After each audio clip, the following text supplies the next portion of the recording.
Welcome back, folks, to WrestleRant Radio for January 13th, 2015. I am your host of the most, Graham Jason Matthews. A lot to talk about this week, from Monday Night Raw to an on-site report to the TNA Impact Wrestling show, the debut on Destination America last Wednesday night where I was in attendance. I'll be talking all about that in a little bit. Randy Savage going into the Hall of Fame and so much more, so stay tuned for that. But before we get started, just a few cheap plugs and updates.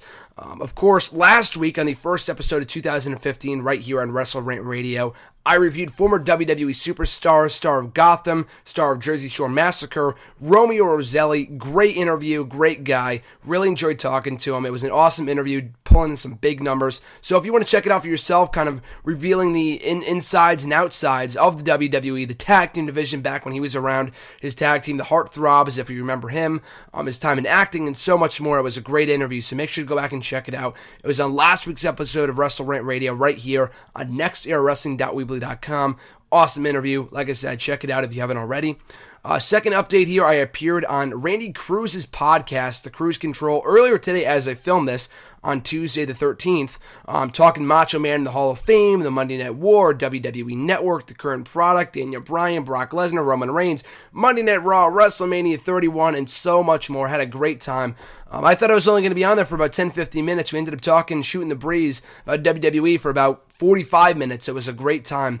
And I can't give you the exact link. It's kind of long, and it's on Blog Talk Radio. But if you want to catch the link to our discussion, it's up on my Twitter page at WrestleRant, as well as on Facebook at Graham Jason Matthews. Highly suggest checking it out. A lot of fun talking to him, and that is up there if you want to listen to it. So, getting to today's edition of WrestleRant Radio, like I said before, a lot to talk about, but no real better way to kick off today's show than talking about the announcement that was made on last night's episode of Raw. Macho Man Randy Savage finally bound for the WWE Hall of Fame in 2015. Couldn't be any happier. I mean, it's a long time coming. It's been pretty heavily rumored for a while now. Randy Savage, the story going back to, only a few months ago when the DVD was made. I believe Lanny Poffo, Randy Savage's brother, was at WrestleMania 30 last year. So it's been in the works for a while, and I'm glad they didn't pull the trigger any sooner. And I'm talking about like in the last few years or so. If only because, and Randy and I talked about this a lot on today's show. Like I said, go back and check it out.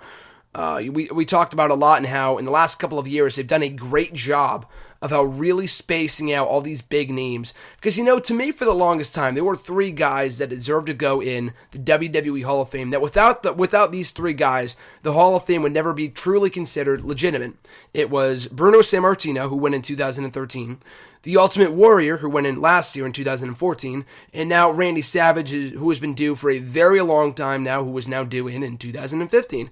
So it's great to see that they didn't do Sammartino, Warrior, and Savage all in one class, because of course no one's ever going to top that. We've had some really great Hall of Fame classes in the last couple of years. I've been the 2013 one I thought was especially strong. We had Mick Foley that year, Sammartino, Trish Stratus, Booker T, a lot of great talents. Last year we had Paul Bearer, Scott Hall, aka Razor Ramon. We had a few other names as well, Lita. So we've had a lot of great names in the last couple of years. I look forward to who might else be inducted in 2015. But of course, the biggest news coming out of this week, Macho Man finally 100% confirmed, no bullshit, for the WWE Hall of Fame come this March. So I look forward to that. But like I said before, this guy should have been a long time ago. It really sucks.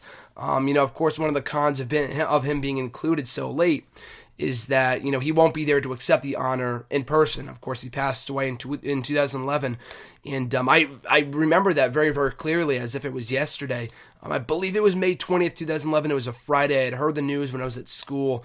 Very sad to hear the news. I was always a big Randy Savage fan. Of course, I didn't grow up watching him. I only started watching in 2008, as I've said time and time again before. But, in the time that I grew up watching, he was always one of my favorite legends. He was never on WWE programming in the time that I was watching wrestling for, or have been watching wrestling for. But I saw the DVDs. I would see the commercials. I would see the impersonations, the YouTube videos. More recently, stuff on the WWE Network. I go back and watch his matches on the network at past WrestleManias with guys like Ricky Steamboat for WrestleMania 3, or his WrestleMania 7 match with Randy Savage, which I thought was stellar. Always loved that match. His match with Hulk Hogan at WrestleMania 5. So I'm a big Randy Savage fan. I was always very sad when he passed away, and very abruptly in 2011. And even fans, even friends that I know that don't watch wrestling know who Randy Savage is, and a lot of casual fans, of course, are going to know who Randy Savage is. Even if you don't watch the product, the guy had such an impact. He was such an icon in this business that everyone knew who this guy was, from the impersonations to everything. Even though his prime wasn't until 30 years ago, he's still being talked about to this day, alive or dead. So it's great to finally see him in the WWE Hall of Fame. I very much look forward to the video package they put together for him at the Hall of Fame. The one that they did for him the night after he passed away. Well, not the night after, but a couple of days after. They aired it on the Raw a few days after his death, 3 days later. And it was to Coldplay, the Scientist by Coldplay. Very, very dramatic. One of my favorite video packages. Actually drew a tear from my eye when I watched it for the very first time. It was that emotional. This is coming from a guy that did not grow up watching Randy Savage. I can only imagine how other people felt watching that. Long-term fans, that is, long-time fans, when that first aired 4 or 5 years ago. That's nuts to think it was that long ago. But the video package they put out last night when they made the official announcement, I thought was great. A good song, showing all the great clips of him in the Slim Jim stuff, when he was in his prime, the stuff with Hogan, everything. So, like I said before, it's really, really great to see Randy Savage finally in the WWE Hall of Fame. And who's going to be making the induction? It's going to be none other than Hulk Hogan. That was announced last night. I believe in the breaking news update on the WWE Network. I have yet to see it. I'll probably go back and watch it at some point. So there's been a lot of controversy about Hulk Hogan being the one to induct Randy Savage into the Hall of Fame. Even as big of a Hogan fan as I am, even I don't even really necessarily have a problem with it, but I can definitely see the debate and the controversy surrounding it. Seeing how big of a problem that Hogan and Savage had with each other when Savage was still alive, I believe, and this is Hogan telling the story here. Just listening from the podcast that he did with Chris Jericho on Talk is Jericho last week. He talked about this in depth, the thing with Warrior as well, that the two made peace before he passed away. Maybe not right before he passed away, but maybe shortly beforehand. So those two had been enemies for a long time, dating back from the 90s or early 2000s maybe, and it had been a long time since they had seen each other. Finally made peace before Savage passed away. According to Hogan anyway, the guy's, a known bullshitter, I understand that. But this is according to Hogan. So, of course, I don't think, personally, that the Poffo family would give the thumbs up, would give the green light for Hogan to induct Randy if he really had a personal vendetta against him. And of course, it was always up to, according to what Lanny said and the mother and whoever else, that Randy would never go in the WWE Hall of Fame unless the entire family was going in. And of course, that's not happening. It's only Randy. But still, though, that being said, I do really hope that Lanny will be the one to accept the honor on Randy's behalf, and seeing how he will not be there, of course. So it's going to be great to see him cut a speech. He's been very supportive of the fans. He was a little hard to budge a couple of years ago, like they talked about before. Nothing on him, no disrespect to him. I could see why he didn't want to induct Randy. But, it got to the point where WWE, it wasn't even on them for the longest time. I think they wanted to induct Randy as far back as maybe 2012, I want to say, because remember, he passed away in 2011, and I can see why they would have wanted to capitalize on it so soon, and I'm glad they didn't, because it would have really seemed like a very, a way to capitalize off the mainstream momentum, the mainstream attention that Randy was getting at that time, so I'm glad they didn't do that, and they held off until a couple years later, especially considering all the people that have gone in recent years, and they wouldn't want to overshadow the San Martinos, or the Warriors, or the Backlunds, or the Foleys, so I'm glad they waited this long. Not too long, because like I said before, should have been in when he was still alive, but, that's what, typical WWE, but still, though, I'm very happy to finally see him in, and it's been a long time coming, even if it was in 2015 and not in 2012, 2013, 2014, but, like I said before, the whole Hogan induction thing, I don't have a major problem with it. I can see why people would. Steamboat, who someone brought to my attention today, I think it was Randy when we were talking on the podcast, would be a great person to induct Savage, considering, their great match history at WrestleMania 3, one of the greatest matches, not only in WrestleMania history, but I think in WWE history. It's one of those matches that people always point back to as a match that, made them realize how big of a wrestling fan they were. It got them into the business, it inspired them, and it showed them that you don't have to be a big guy to make it in this business. It's one of those iconic matches, and I think Steamboat inducting him would have been great as well, but given the on-air and off-air history between Hogan and Savage, I think it's going to be interesting to see Hogan being the one to induct him. But like I said before, if Randy had a lot of heat with him before he passed away, I'm sure Lanny would not have approved of that. So I really don't have that big of an issue with that.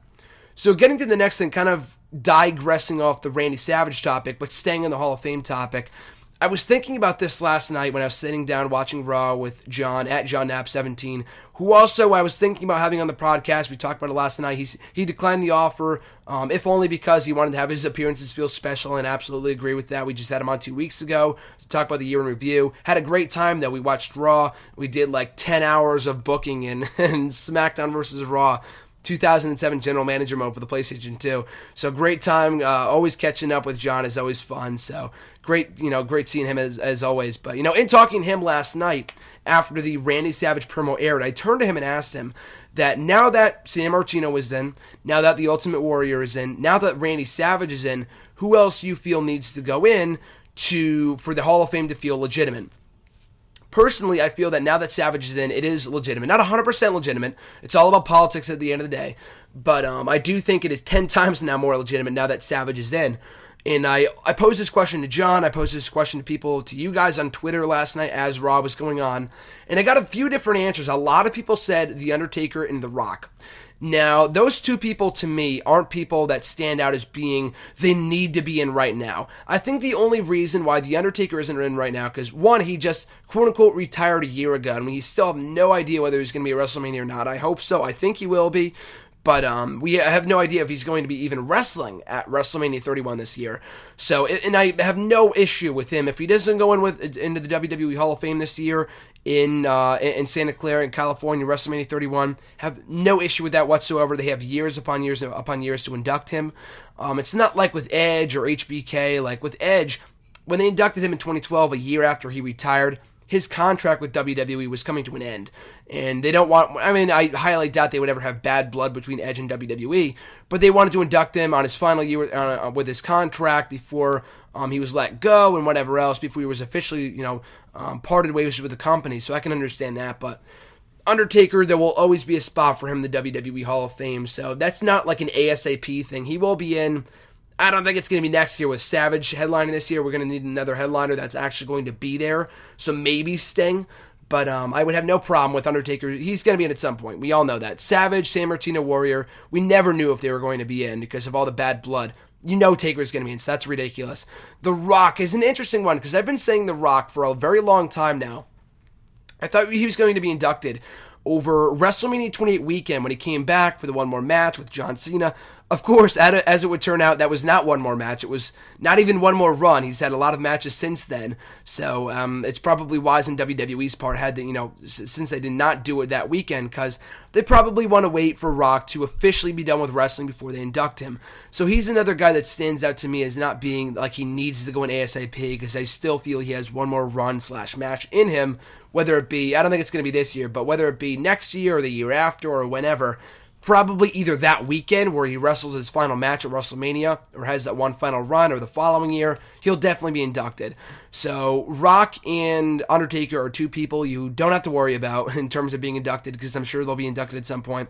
The Hall of Fame is not legitimate without them, or isn't not legitimate, if that makes any sense. It's not like the Hall of Fame is illegitimate right now without them in it, because I'm sure they'll be in it at some point. Like the same thing with Triple H. He's another guy, like, he doesn't need to be in right now. He's still an active competitor. He's not wrestling at every Raw, of course, but he's going to be wrestling from time to time, much like The Rock. We'll see with The Undertaker, but I'm sure he'll have, maybe another match, another run, another appearance. We'll have to wait and see. So those are two people that a lot of people pointed out to me on Twitter in terms of them being in the WWE Hall of Fame. Another person that John brought to my attention that I completely forgot about for some reason, Owen Hart. Owen Hart is due for a WWE Hall of Fame induction. That also falls in the same boat as the Warrior, as the San Martino, as the Savages, in that his family, I forgot what his wife's name was, Martha, I think it was. I'm not exactly sure. I think it was Martha. And, a lot of bad blood between those two sides for obvious reasons after Owen Hart's death in 1999 and everything that happened, of course. So, if Hart can make up with WWE, and he made up with WWE, after he was already inducted into the WWE Hall of Fame. He was inducted back in 2006, but he really wasn't. Technically he made amends to be inducted, and he was there at the ceremony, but he wouldn't really come back into full-time. He wouldn't sign a contract with them. He wouldn't sign a full-time contract until 2010 when he came back, so about 4 years later. But with Owen Hart now that he's gone, he's another guy like Randy Savage. It's going to suck, since he's not going to be there in person to accept the award. But he's another guy that deserves to be in there. ASAP, great talent, legendary icon, deserves to be in the WWE Hall of Fame, and I look forward to that moment when he eventually is in there. Whether it be this year, next year, the year after, it doesn't really matter, but Owen Hart is another guy that needs to go in ASAP. There's, of course, a lot of other names that aren't really coming to mind right now. Rick Rude, who I talked about with RJ a while ago, is definitely a guy that needs to go in at some point. I think Rick Rude is due for a Hall of Fame induction ASAP. Lex Luger probably at some point. Vader, I'm surprised, isn't already in. Vader deserves to be in there. Kevin Nash, who probably isn't likely for this year, but of course, due to the whole arrest thing and everything else going on with Kevin Nash right now, that's probably not too likely right now, but at some point. China, for the women, I think deserves to go in at some point. China has to go in, given all the the major impact that she had on not only women's wrestling, but the WWE as a whole for the time that she was with the company, and the only woman to ever hold the Intercontinental Championship, the first woman to enter the Royal Rumble matchup, and everything else that she made a major impact in during her time with the WWE in the late 90s, early 2000s. So China, I know her bad blood with WWE. Is very well documented, but I think she's another one that deserves to be in at some point. And also in terms of the women, Alundra Blaze, one of the first pioneers of women's wrestling in WWE, one of the first women's champions, she deserves to be in at some point. When Medusa, aka of course from WCW, the same woman that put the WWE Women's Championship in the trash when she moved over to WCW, that's probably why she hasn't gone in, because someone brought to my attention not too long ago that a lot of the people like a Rick Rude or Lex Luger or Medusa, aka Alundra Blaze, all these people that quote-unquote backstabbed Vince during the Monday Night Wars and jumped over to WCW and never made a return, were the ones that have yet to get an induction. So that was a pretty that was pretty interesting to point out. So maybe we see one of those guys or girls in there at some point. Miss Elizabeth is another person that stands out to me, is that she should have been a long time ago, being one of the first valets, and her whole storied history with Macho Man and everything else. I don't know if they were waiting until Macho Man went in or whatever the case was, but if there's no better year to do it than this year, they don't even have to go in together, just do one and the other, and she could be the woman for this year that we usually get. And a celebrity, maybe we get two women this year, because I would love to see Cyndi Lauper in. I thought she was going to go in last year. We had Mr. T. Booker T was the year prior. Mr. T this past year, or last year, WrestleMania 30, which was great. I thought he was very well deserving, of course. Cyndi Lauper, with all the contributions that she's had to wrestling in the rock and roll wrestling area and everything around then, in the 80s and whatever, she deserves a WWE Hall of Fame induction in the celebrity wing. So those are a few names that I would love to see inducted this year. I've talked about this before, but Jim Johnson, the guy behind all the WWE theme songs, from everyone from DX to The Undertaker to Stone Cold Steve Austin, very underappreciated talent. It was Ultimate Warrior himself last year at his Hall of Fame induction speech that he talked about a man whose name escapes me right now. I have to go back and watch it, but he was he played a huge hand backstage in whatever he did. And Warrior said in his speech that a wing should be open for him in the WWE Hall of Fame, which I thought was awesome. And hopefully they do start that either this year or at some point, and that could be great. So transitioning from the WWE Hall of Fame talk, I'll talk briefly about my time at TNA before getting to Raw. There's not a lot of stuff from Raw, so I don't really want to go too in-depth with that. There's not going to be a full-on Raw review this week, but I do want to talk about TNA Impact Wrestling from last week. I know it's a week old, but had a hell of a time last week in New York City in the Manhattan Center. This was my second TNA show. My first one was last August in the same venue, Manhattan Center, New York City. If you haven't been, you absolutely need to be. I mean, if you live on the other side of the country, it's a little bit different. But if you do live in the area, if you live in Connecticut, Massachusetts, or New York itself, there's really no reason why you shouldn't go. It's a great time, great experience. TNA always puts on some of the best shows, regardless of what you think of the company. And I've had a lot of people say, is this really the rebirth of TNA? Are they really turning a new corner? Only time will tell. I don't want to jump to conclusions and say yes. And being there in attendance and watching it on TV were two very different things. But even watching it back on TV the next day, I thought it was a really good show. Being there in attendance, an amazing show. And I mean, this may come across as being a bold statement to some, but one of, if not the second best or the best wrestling event I've ever attended live, right up there with that episode of Monday Night Raw I went to last June, in the XL Center in Hartford. One of the best Raws of 2014. And this Impact show I thought was fantastic. For the return of Awesome Kong, for the two title changes, for the big heel turns later on in the night. just a great experience all around. And I'm still recovering from the sickness that I had last week. And I went to New York City with the cold, the cough, the everything.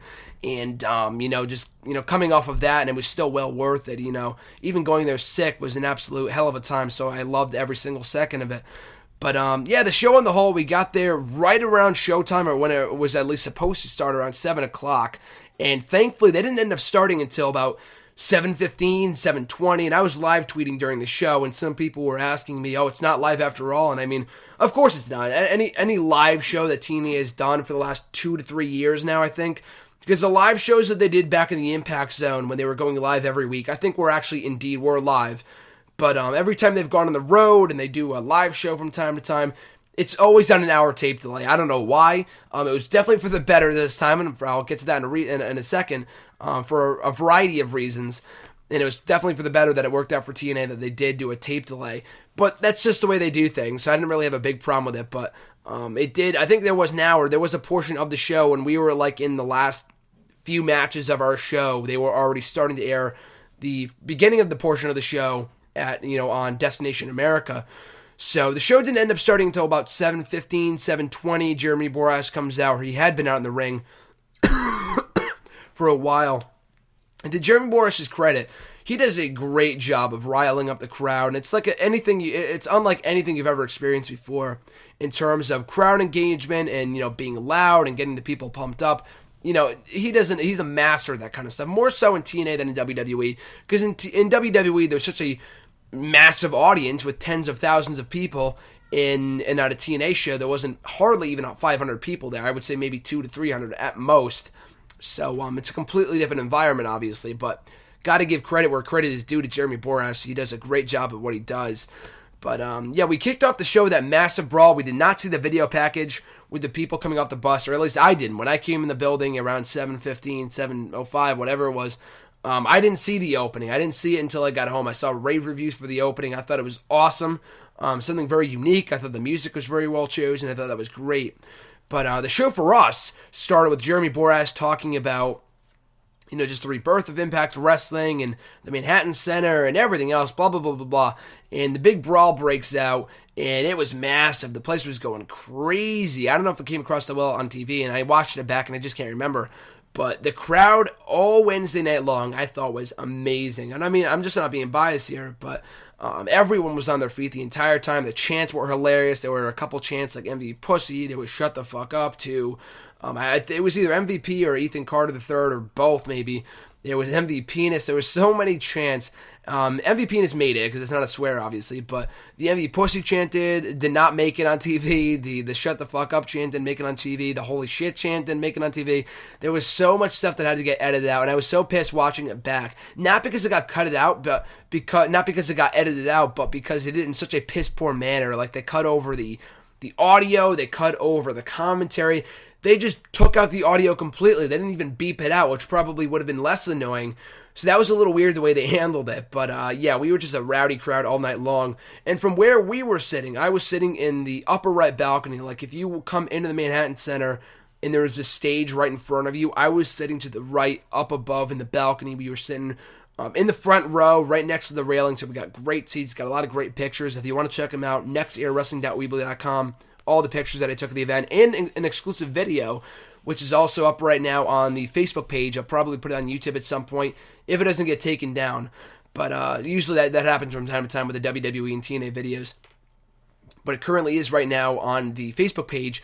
I took a video of Bobby Lashley winning the TNA World Heavyweight Championship in the reaction to him getting Bobby Roode getting screwed out of the title when Joe turned heel, Low Key, and Eric Young. It's a really cool video, so go back and check it out on my Facebook page if you want to see that.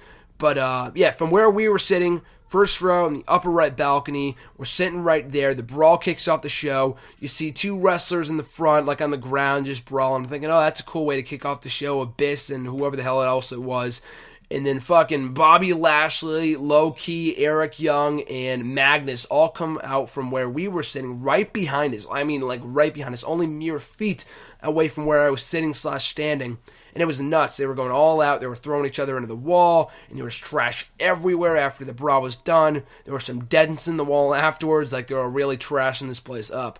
There was even one point where like Bobby Lashley had picked up Low Ki above his shoulders and was gonna fucking toss him off the railing and into the crowd. Like, it was nuts. And you know that he wasn't actually gonna do it, but it just got you riled up just thinking about it. And it was absolutely crazy. And the brawl came to a close, and Low Ki standing like right next to me. Got a lot of great pictures of that. If you want to check it out on the Next Year Wrestling page, if you want to, right here on the website where you're listening to the show, under event photos, if you want to check it out. But we were so close to Low Ki, got to touch his hand. He was right there. And the only thing that pissed me off about it was not when I was there, but when watching it back on the TV, they didn't even film that part of the brawl. Like, I heard there were a lot of production mistakes on Wednesday, like when Jeremy Borash slapped EC3, which I also missed in the arena too, so I was pretty pissed. I was actually looking at my phone when that happened, and I was hoping to catch it on TV, but not even the camera made it. It was ridiculous. But there were a lot of camera errors, and when I was watching it back on the next day on Destination America, they didn't even film that part of the brawl. They filmed the ground brawl. They filmed a balcony brawl between fucking Rockstar Spud and Robbie E., but they didn't show the brawl that Bobby Lashley was having with Eric Young and Low Ki and Magnus. Like, it was insane up there. It was the best brawl of them all, in my personal opinion, from what I saw anyway. And they didn't even show that, like when Kurt Angle directed his attention to each of the champions saying, you're going to be in a title match tonight, you're going to be in a title match tonight, saying everyone's going to be in a title match tonight in his Oprah Winfrey voice. And I'm standing right next to Low Ki. I'm going crazy. I'm thinking that I'm going to be on TV. I'm standing right next to fucking Low Ki. And I thought it was awesome. But when I'm watching it back on TV, when they're making the announcement, or when Kurt Angle's making the announcement, all they show is Kurt Angle. They don't even show Caval. So, nice botch on the camera's part, on the cameraman's part. I was a little pissed about that. I could have made it on TV about that. I could have made it on TV, and that one little segment had the fucking cameraman not fucked up. But it was a great segment to kick off the show, though. We transitioned from that into Kurt Angle versus MVP. Crowd loved Kurt Angle. Really fun match to kick off the show. Not the wrestling classic you would expect from Kurt Angle and MVP, but it was a really good match from Kurt Angle's first match back in maybe 10 months or so, so it was notable in that respect. So I enjoyed that. Like I said before, the MVP pussy chants during this match, the MVP penis chants, which did not get edited out when I watched it back, but the MVP pussy chants did. They were loud and proud, like these people were going crazy all night long. So we go from that match, and this was really where the controversy lied, with that very, very, very long break.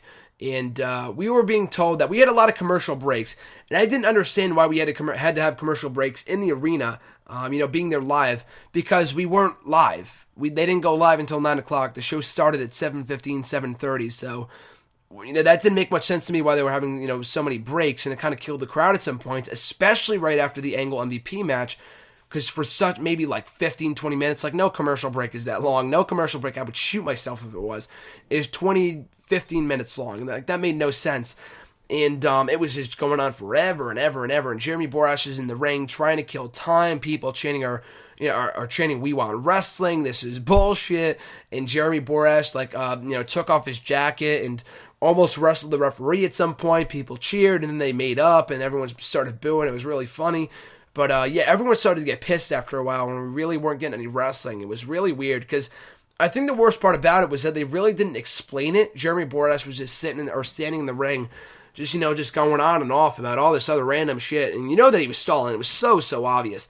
And the least they could have done was, explain that we're having some technical difficulties, because they obviously were, because from where I was sitting, I was not sitting in the section next to the commentators like I was the last taping that I went to, but I was sitting in the next section over. But Taz and Josh were right in visible view. I mean, they were right there. And Jeremy Borash was in the ring, and he said, we'll take it up to Josh and Taz in just a few seconds. And Taz looked up from, Josh and Taz are messing with their papers on their table, and he looks up at GB, and he's like, no, we're not ready yet. He didn't say that, but you could tell that from the look on his eyes. It was really weird. So they obviously were having some technical difficulties. A lot of the stagehands were coming over to them and trying to fix some stuff. And then for a long period of time, they were just standing, with their backs against the wall, just on their phone the entire time. Like, I don't know what they possibly could have been doing, but it was embarrassing. So that was definitely the low point of the night. But if that was the only low point of the night, then it was a great night, because everything else was awesome. But that just itself was a little strange.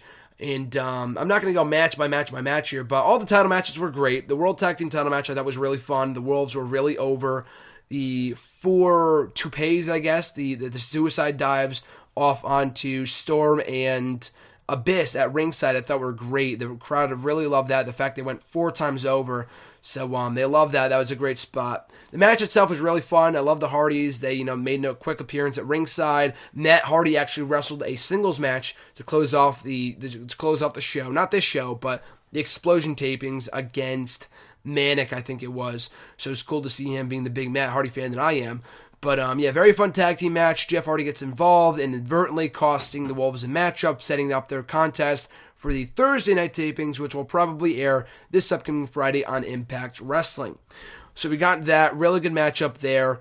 And then we also had the X Division Championship up for grabs in a really good matchup. I mean, there was really no meaning behind it. Austin Aries is like a 5-time, a 6-time X Division champion. I lost count. And as much as I love Austin Aries, the least he could have done was give this guy some mic time or something. The guy just continues to win these titles without them ever really meaning anything. It was just ridiculous. But it was a really good match, though. A nice split crowd reaction for both Low-Ki and Austin Aries, who were both very much over. Great match. Austin Aries picked up the victory, like I said before. New X Division champion crown. So enjoy the matchup, enjoy the title change, being the big Austin Aries fan that I am. It would have been nice, though, if they made that title change mean something by putting him in chase mode or not having him lose the belt right away. Low-Ki, that is. It was just really, really random. But like I said, being in attendance, you don't give a fuck about that kind of stuff. You just love every step of the way. So I thought that was a really good match. Austin Aries wins the X Division title. We also had that brief segment with EC3, Jeremy Borash, Tyrus, and Rockstar Spud. Good for what it was. I'm a big, did I say Tyrus or Brodus Clay? I think I said Tyrus. Definitely not Brodus Clay. But I'm a big fan of his. I think he actually followed me on Twitter after that segment, after I tweeted him a picture of someone in attendance. They were down below. I took a picture of the sign, but it was a really shitty picture because it was so dark in there, and I'll talk about that at the end. But it was a nice sign that said, Tyrus, I need you to call my mom, or something like that. It was hilarious. But this was a nice segment for what it was. EC3 is really coming onto his own as a heel. He's doing a really, really good job. Rockstar Spud is over as a babyface. He was really, really over in his Explosion match against, I think it was Robbie E., and that was a really good match. I don't know when that's going to air, but that was a really, really good match. So I enjoyed that. But solid segment here between Rockstar Spud and EC3, furthering that feud and shaving Jeremy Borash bald. And as they would show also on their YouTube page, a couple days later they put it up. They put up the content on their YouTube page. Jeremy Borash actually did shave his head. He did shave his head on the tapings themselves. Went backstage, shaved out the rest of his hair, and he was back out with no hair later on in the evening doing commentary, or not doing commentary, but doing ring announcing for the Explosion matches. So he was not too hurt after all to do the ring announcing for those matches. But solid segment there. We had the Knockouts Battle Royal. Really nothing of note. The match itself was nothing special. But of course we had Brooke making her return, attacking Robbie E.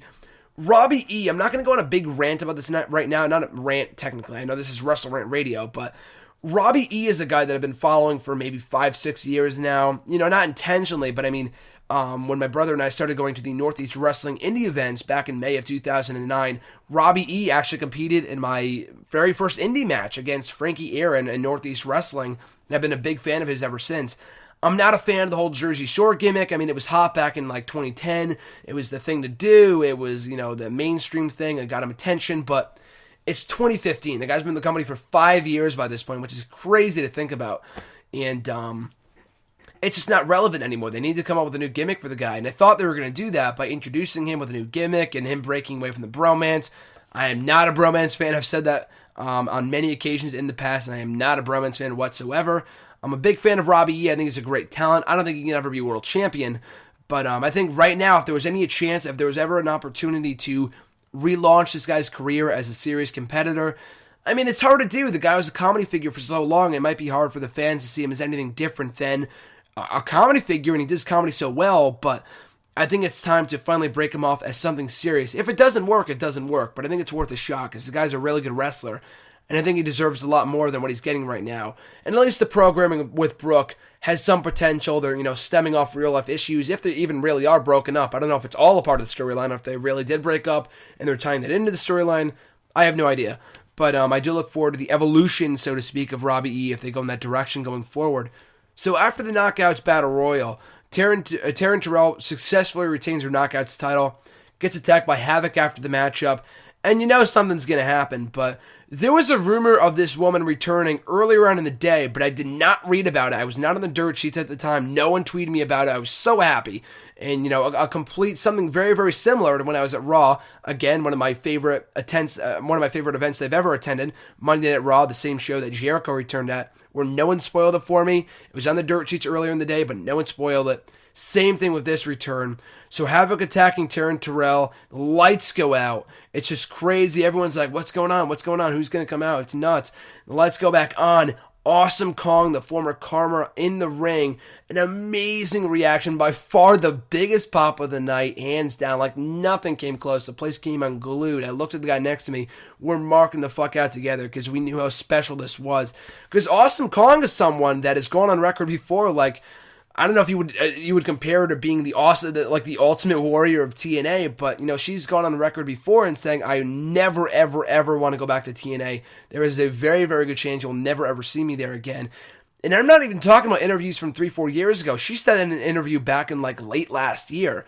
So she did a very good job of keeping that a secret and that she was coming back to the company. Maybe with new management now, maybe things cooled over between the two sides. It's great to see. I know a lot of people were disappointed that she didn't return to WWE. I was a little disappointed too, as awesome as it was, no pun intended, to see her back in TNA. Sure, I was a little disappointed to not see her back in WWE. You know, of course she has some unfinished business with the Bellic twins, and they had a lot of dream matches they could have done with her and AJ Lee and whoever else. Like, you know, I was on that bandwagon back at SummerSlam. I was the one that pitched the idea that Karma come in and be the new heavy for Stephanie McMahon to feud with Brie Bella or AJ or whoever after SummerSlam last year. And of course that didn't happen, but it would have been so amazing because she left on good terms. It wasn't, I mean, I think it was a mutual departure from Karma both and WWE back in the summer of 2012. It was just so mind-boggling to me. They never really brought her back. She wasn't in a great state of mind at that point after the whole, I think she had a miscarriage in late 2011, so God bless her. I mean, with everything that happened to her. But, you know, everything that's happened between the two sides over the last couple of years, I thought she would have been back at some point. It sucks that she's not back right now, but that doesn't rule out a return to WWE completely. I mean, she could always return at some point down the line. But the bottom line is that she's back on my TV. Awesome Kong, you know, as great as it could have been to see her in WWE, we know how great she could be in TNA. Like, that's the bottom line. I don't know who I said this to, but in WWE, she could have had a good run. Like, we know, you know, that had a lot of potential to be something great back in 2011 when she was doing the whole Barbie thing and she came in and she took out Michelle McCool. Like, there was a lot of awesome stuff there. There's, no pun intended, again, there's a lot of stuff to be excited about. But my only real fear with Karma and WWE is that, you know, I've talked this at length before on here and in many other platforms, is that they don't treat the Divas right. They never, ever do anything with the Divas division in the right way. Like they did with the women down in NXT, but never, ever the Divas division. And that's on WWE. That's not on the talent. Like, I'm not a fan of Rosa Mendes. I think she sucks as a wrestler. But for the Natalias, for the Naomis, for the AJ Lees, for the Paiges, they have the talent. It's the issue is not the talent on the main roster. It's the way they're portrayed. It's the way they're perceived. It's the way they're booked. Their matches, they're only 2 minutes. Last night is a prime example. Paige versus Brie Bella. What a waste of a match. Neither two have any real defined characters right now. Both turned randomly. The match lasted all of 2 minutes. I just couldn't find myself caring about that matchup. So I don't really have any hope at all that Karma would have been utilized to her full potential in WWE. So maybe going back to TNA was the best thing for her. They have a hell of a knockouts division right now. And of course, the countdown begins until her inevitable return or rematches with Gail Kim. Those two put the knockouts division on the map back in like 2007, 2008. So I look forward to the amazing matches that they're bound to have in TNA. So I look forward to that. So her versus Gail Kim, maybe if Mickie James comes back at some point. That was the match that actually almost happened at an indie event that I went to back in 2010. And it didn't come to fruition because Karma had to miss the show for some reason. And Mickie James, I think, wrestled Maya Yim from the independent scene. So, yeah, I'm very much looking forward to Awesome Kong in TNA. I look forward to what she brings to the table. I'm not more so excited for her match with Havoc. Havoc is not great. She's okay, but like I said before, I'm more excited for her matches with Gail Kim and her run in TNA as a whole. So that got the biggest reaction out of anybody on that show. That was stellar. And then we get to the main event, Bobby Lashley versus The Root for the TNA World Heavyweight title. And the match was good. It didn't really match the same They really build it up well on TV and being like a big marquee matchup and it being the third and final encounter between Bobby Roode and Lashley. They did a great job of that on commentary. And by the way, Josh Matthews and Taz, I think, are a great commentary duo. I was never the biggest fan of Josh Matthews in WWE, but I think he's more straightforward. He's a lot better when he's just, straightforward and he's not cutting jokes with Michael Cole. Like, they were unbearable to listen to, like in NXT a couple of years ago when they were doing the Divas show, the season 3 of NXT. I think in this role, he's a lot better. It's a lot better than hearing Mike Tenay and Taz together. And as I texted back and forth with John a couple days ago, that Tenay, as big of a legend as he is, he just made that product so stale for the longest time, they really needed to switch him out. So it was a smart move to do that. And, they found another role for him. He's not going to go anywhere. Then again, I thought the same thing about Don West, and he was a part of the sales department for a very long time before he got cut a couple of years ago, so that sucks. But I think Mike Tenay has enough stroke with the company that that's not going to happen to him.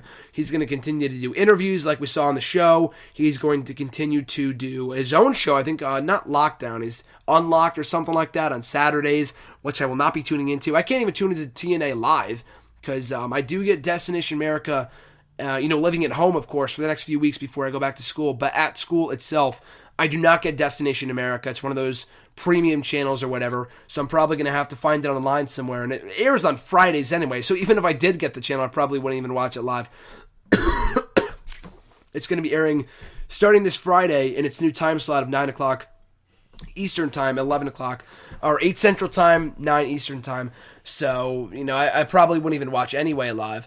But, still, I do look forward to watching TNA because I think they had a great show on Wednesday. But, yeah, going back to what I was saying before, I'm sorry for, branching off here. The world title match between Lashley and Roode was really, really good. Didn't really match the same feel of their previous matches. But you knew something was bound to happen when the two guys with masks came out with MVP and Kenny King and the screw job commenced with the heel turns of Samoa Joe, Low-Ki, and Eric Young. Doesn't make any sense? Absolutely not. I mean, Eric Young was MVP's biggest rival only a couple of months ago. So from a storyline standpoint, it makes absolutely no sense. I can see why a lot of people are saying that. Typical TNA, same old bullshit. I understand that. Being in the arena, I thought it was really cool. I mean, of course, it's going to seem 10 times better in person than it will on TV. I understand that. And being there in person, I thought it was, really, really cool to witness. And like I said before, I took a video of it, currently on the Facebook page, maybe up on YouTube at some point. Graham Jason Matthews on Facebook. If you want to check it out, it should be right on the timeline if you want to see it. I think I uploaded it on Saturday. But, I'm not a real huge fan of the title change. I think Roode was just, catching his stride as champion. Only won the title a few months ago, and half of his reign they weren't even on TV for. But still, I think Bobby Lashley is due for a babyface turn. They need a top face at this point. They have Roode, they have Angle. They're going to turn Lashley at some point, too. And, with all the heels they have now, they have MVP, they have Kenny King, they have Joe, Low-Ki, Young, EC3, James Storm, the entire Revolution. They have a lot of strong heels right now, but strong baby faces too. So I'm sure they're going to be turning Lashley face sooner rather than later. They have Roode up there, like I said before, Angle back in competition. If they can push Austin Aries back towards the main event, that could be really, really cool. So I look forward to that. But, that closed out the show. We also had a few explosion matches like I talked about before, and those weren't really anything too notable. But, really fun night of the whole. We ended up getting back at like 2 o'clock in the morning because the train didn't leave until like 11:25. It's like an hour and a half ride, almost 2 hour ride from there, drive from the train station back to my place. So, really fun night in the whole. Absolutely going back to TNA the next time they come in the area, hopefully the Manhattan Center, whether it be in March. There were rumors of them going back to the Impact Zone in March. So, doesn't look like that looks like it's going to be a no-go at this point. Still, though, they are bound to come back to the Manhattan Center at some point. They came in here for the June tapings, the August tapings, and now January. So I was really glad that all really worked out. I was home for the show. I was able to go despite the sickness, whatever. It was awesome. So I look forward to taking John next, the next time I go. And I look forward to taking him with me as well. I'm sure he would love it. But, that was TNA. Monday Night Raw last night. Like I said before, I don't want to do a full-on review. It was not a great show. It was a pretty deplorable show. A little better from last week. That's not saying much, but it was an improvement very, very slightly. Daniel Bryan had a very good segment. I thought that was one of the highlights of the show. I thought him, Stephanie, and Kane did a good job. A lot of people are not excited to see Daniel Bryan versus Kane on Thursday. I understand that, but it's a logical first opponent for Daniel Bryan, seeing how it was Kane who put out Daniel Bryan in the first place last April.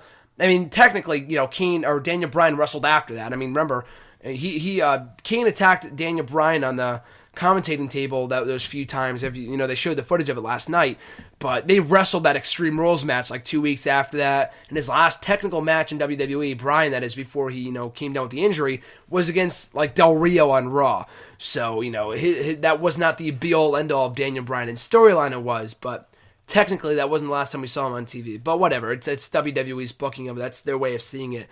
But I think it's a fine first opponent for Daniel Bryan. I look forward to SmackDown on Thursday nights. I've talked about this at length before here on the show, especially when the rumors of SmackDown going to Thursdays first started up, in that I don't think SmackDown going to Thursdays will improve the quality of the show too much. It might for like the first 2 weeks or so, like advertising Daniel Bryan's in-ring return and everything else. Maybe they'll do a title change at some point, either this week, next week, maybe even the week after. I'll be there in attendance, so it could be awesome if I saw like a live title change or something. I think it's going to be the second SmackDown on Thursdays, so they could be, planning something big. I really, really hope so. But, looking forward to SmackDown on Thursdays this upcoming Thursday. We'll be watching, hopefully live on Sci-Fi. Really looking forward to that. But, yeah, Daniel Bryan's segment from Raw was really, really good. Enjoyed that. Stephanie's segment with him was good as well. They both have very good chemistry. I don't know if I'm looking forward to another Daniel Bryan Authority feud, but if it means we're getting Bryan versus Lesnar at Mania, then I'm all for it. Roman Reigns' promo was an absolute abortion. I've talked about this in my Raw review right here on the website, nextwrestling.weebly.com, if you want to check it out. The promo was absolutely horrendous. And then this is coming from a guy that likes Roman Reigns, who likes Roman Reigns. Don't take this as Roman Reigns hate, as, anti-WC, whatever the fuck you want to call it. I'm a fan of Roman Reigns, and as I've said time and time again, I would take him getting shoved down my throat as opposed to John Cena. At the very, very least, it's something new. That said, it must be Daniel Bryan going to WrestleMania for the WWE World Heavyweight Championship. It absolutely has to be. There is no reason why Roman Reigns should win that Royal Rumble matchup. He had a good match last night with Luke Harper, albeit, but the promo itself was not good. It's not even fully his fault. I mean, it's more so the writers and whatever the hell they're giving him. I heard a rumor that Vince is writing all the material for him, which is deplorable if that's the case. But the guy simply stated is not ready for main event status at WrestleMania. That's as simply as I could say it. I like Roman Reigns. I think he is a future star if they can stay the course. But they're quickly turning the fans on him with all this crappy material. And look no further than that promo from Raw. I thought that was deplorable. Throw in a lousy Big Show promo and you get yourself one of the worst segments in recent memory. But like I said, it's not Roman Reigns' fault 100%. It is, technically. I mean, doesn't have the most charisma in the world, but, he was getting over on his own when he was, not on his own, but when he was a part of the Shield and he was the cool guy in the room when he was saying very, very little. But now that they're scripting his promos, it comes across as so campy and bad. It's like they're intentionally trying to turn this guy heel. It was so fucking bad. Like, I can't even stress how deplorable that promo was. And it just goes to show he is not ready for WrestleMania. It's not on Roman Reigns, but his development is not where it should be. It's just not. Daniel Bryan's story is set in stone. He needs to come back and win the match he should have won last year and headline WrestleMania for that WWE World Heavyweight Championship. I can't say it any simpler than that. Daniel Bryan has to win the Royal Rumble. Sorry, Roman Reigns, your time will come at some point, but like I said in the past, I think if they repeat history and they have Roman Reigns win this year, they're going to get an exact repeat of what happened with Batista last year. No doubt about it. Mark my words. This is not a bold prediction. I'm not the only one, making this prediction, but they will absolutely get a repeat of last year if they stay the course with Roman Reigns and him winning the Rumble. If he wins the Rumble, he will absolutely get booed out of the building, especially by that Philly crowd. Is it Philly? I think it's in Philadelphia this year, so it's going to be an interesting night for Roman Reigns come the Royal Rumble. I will definitely say that much. So we didn't get much else last night on Raw. We had Cena versus Rollins for what felt like the millionth time. Didn't really care for that. That was obviously just filler. Another Heyman promo, which I thought was really, really good, but obviously just filler until the contract signing later on the night, which I thought was actually really, really good. For a show that was not really all that great, I thought this was kind of a lousy show. I thought that was a great way of going off the show. John Cena was good. Brock Lesnar was good. Paul Heyman was, of course, great. And Seth Rollins has really come onto his own, since the heel turn back in June, but more so in the last couple of months, we know in being the top heel in the company, with Randy Orton taking a back seat and now turning babyface, and Big Show and Kane should not be top heels in any organization in 2015.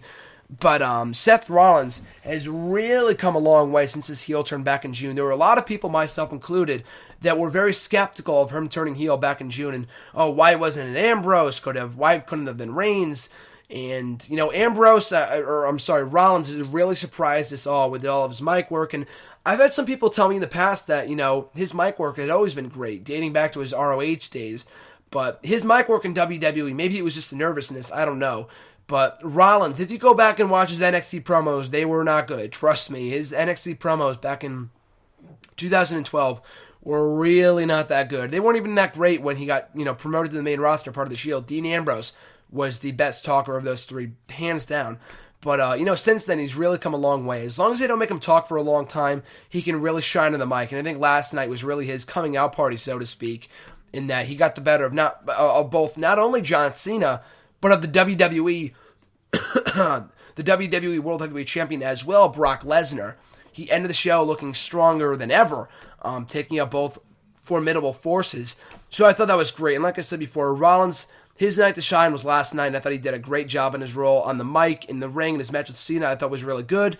Even though it's been done to death over the last few months, they really need to come up with some fresh matches for these guys.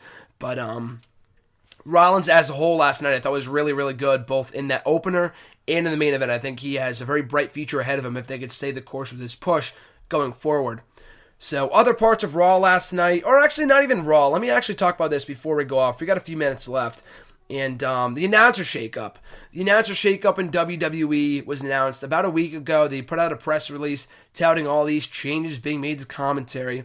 So I have mixed feelings on this. So the new Raw team is going to be Michael Cole, Booker T, and JBL. They were not bad last night. They were a slight, and I stress slight, improvement over Lawler, Cole, and JBL. At least they're not cracking jokes every 10 seconds. Booker T is not a good commentator. I think he's better than Lawler at this stage in his career.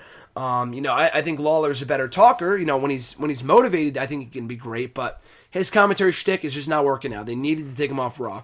The whole trio with JBL, Lawler, and Cole was just not working. They needed to change that. So I was happy they changed that, but Booker T is not the best improvement, but at least it's something, so I'm not complaining. So we had that, and on SmackDown, we now have Michael Cole, and we also have Jerry Lawler moving to SmackDown, as well as Byron Saxton. So Jerry Lawler, at least he's off Raw. I watch both Raw and SmackDown. I am a part of the minority that watches both shows. There's a lot of people that don't. There's a lot of people that only watch Raw, so they are ecstatic that they don't have to hear from Jerry Lawler any longer, which is great. Good for Jerry Lawler. He's still got a job going. I respect the hell out of the guy.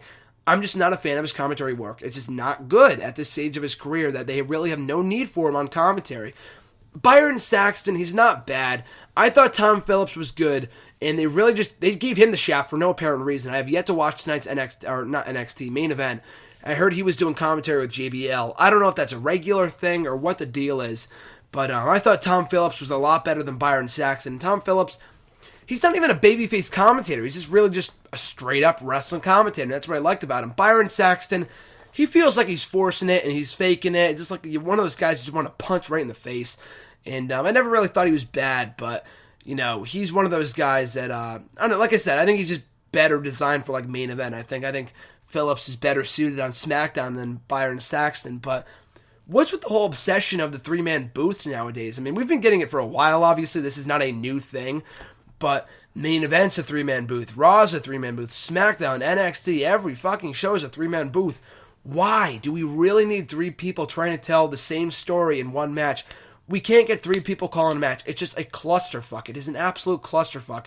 Every SmackDown, every Raw, it doesn't matter who it is. We got the same people producing them in the year, whether it be Vince, Kevin Dunn, it doesn't matter. It's going to be the same people regardless. Even though I would love to see some new blood on the main roster in the form of Corey Graves. I think he's doing the pre- and post-show now for Raw, which is really cool. Big Corey Graves fan, so glad to see him getting that big push, get that big promotion.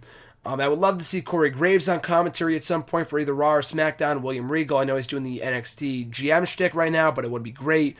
Who else is there? Jason Alber, a.k.a. Tensai, Rich Brennan at some point, Renee Young, even Alex Riley. A lot of great up-and-coming announcers down in NXT right now who are a lot better than the main roster people. Maybe that's because they don't have the same people producing them, of course, like I said before. But you just get tired after a while listening to the same people in every show. There is absolutely no reason why Michael Cole should be calling both Raw and SmackDown. There was a time, he didn't call Main Event tonight apparently, I have yet to watch the show like I said before, but there was a time when he was calling Raw, Main Event, and SmackDown. Why? Why do you need to have Cole calling every single show? That makes no sense. It makes you feel overexposed. And JR has talked about this before, dating back to about like a year or so ago. This is not a new thing. But Michael Cole feels so overexposed. Much less on a 3-hour episode of Raw. You throw in another hour or two on SmackDown Main Event. That is way too much airtime for Michael Cole. He's not even a bad commentator. I like Michael Cole. I'm not his biggest fan, but I think he's good, especially when he's motivated. But I definitely see why a lot of people don't like him, because we see so much of him. They just shove him down our throats as the voice of the WWE. You never saw Jim Ross doing more than 2 hours of WWE TV every week. He was not doing Raw and SmackDown, as far as I know. Even before SmackDown was a brand, I believe they had Michael Cole and Taz, or Michael Cole and Jerry, or whoever, calling SmackDown over on Friday nights. They never, ever had JR calling every single show. And that's why his commentary felt so special. I mean, we could have him on both shows and he'd still be great, even this day and age, but it's just not necessary, especially with someone like a Michael Cole, who a lot of people are already on thin ice with. So I wasn't really a fan of the commentary change and all that kind of stuff going on right now. I thought Tom Phillips could have been a better fit, like I said before, instead of Byron Saxton. But at least they're trying to make an effort to change things up for Raw and SmackDown. They're trying to make SmackDown mean something, and they're not going to give SmackDown its own identity until they make SmackDown its own unique announce team, its own unique roster. Not even unique roster, a unique set, everything. I don't know who it was. It might have been Paul Heyman or might have been JR. I forgot who said it. It was a long time ago, though. And that if they really want to make Raw and SmackDown different shows, because SmackDown, face it, right now, it's Raw Rewind. It's exactly what it is. I watch SmackDown. I watch, fucking superstars. It doesn't matter. But if they really want to make it something different, and there's no better time to do so than right now that it's moving to Thursdays, they need to give it its own feel. And I don't like the whole soft brand split thing. I think that's so stupid. And I'm not going to talk about that here. I went on a long rant about that in my hashtag AskGSM video this week over on YouTube if you want to check it out. And I just think that's so stupid. And this is coming from someone that loved the idea of the brand split. But I just thought it was so stupid to have the idea of a soft brand split. Like, what the hell does that even mean? Like, you can't have Raw exclusive guys and then some non-exclusive guys. Like, that makes absolutely no sense. So, scratch that idea. But you can't SmackDown, you can't make SmackDown its own unique show without having it have its own unique roster. Like, that's okay. You don't need to do the same matches on Raw that you do on SmackDown, but you can give its own look, its own feel, its own announce team, its own ring announcer, everything. It hasn't been that way in years. The way SmackDown hasn't felt special since, at the earliest, and this is being generous, since like 2011 when we had Christian and Orton battling over the World Heavyweight Championship. Like, that was a hell of a feud that was exclusive to SmackDown for the most part. I know they were also on Raw from time to time, but that was really a kick-ass feud over on SmackDown that time, and SmackDown really hasn't felt special since. That really comes down on WWE. But like I said earlier, though, I'm looking forward to their move to Thursdays this upcoming week. I will be watching live. Might give some thoughts on that on next week's episode of WrestleRant Radio. Might not, and I'll get to that reason why in a second. But I will have my full review up regardless. My full reviews of Raw this week, SmackDown this upcoming week on Thursday. New reviews of Lucha Underground, which I will be reviewing on Next Era Wrestling right here on the website going forward. I started with last week's episode. Great show with that awesome Aztec Warfare match. Definitely check it out. Well worth going out of your way to see. Great stuff. I will be reviewing Lucha Underground going forward right here on nextairawrestling.weebly.com, so make sure to check that out. But the reason why I will not be talking about Raw or SmackDown or TNA next week right here on WrestleRant Radio is that a couple of weeks ago, right before we left campus, I sat down with RJ, my host, the co-host of WrestleRant Radio, of course. Hasn't been on the show in a while since we left campus, obviously. But we sat down in the radio room and we recorded live commentary while watching the 2006 Royal Rumble matchup on the WWE Network. And for those of you, I thought it would only be fitting with the Royal Rumble match coming up. So next week, the final Royal Rumble the final WrestleRant Radio before the Royal Rumble pay-per-view next Tuesday. Of course, I'll start off the show with my Royal Rumble predictions, but aside from that, I probably won't get into a full Raw review, unless something big happens like the Macho Man announcement or announcer shakeup or whatever. More than likely, it's going to be the entire show, and it's about an hour and like 15 minutes dedicated to that commentary, to that matchup, because it's a really long matchup. I think it's one of the longest Rumbles in history, if not the longest Rumble in history. Correct me if I'm wrong.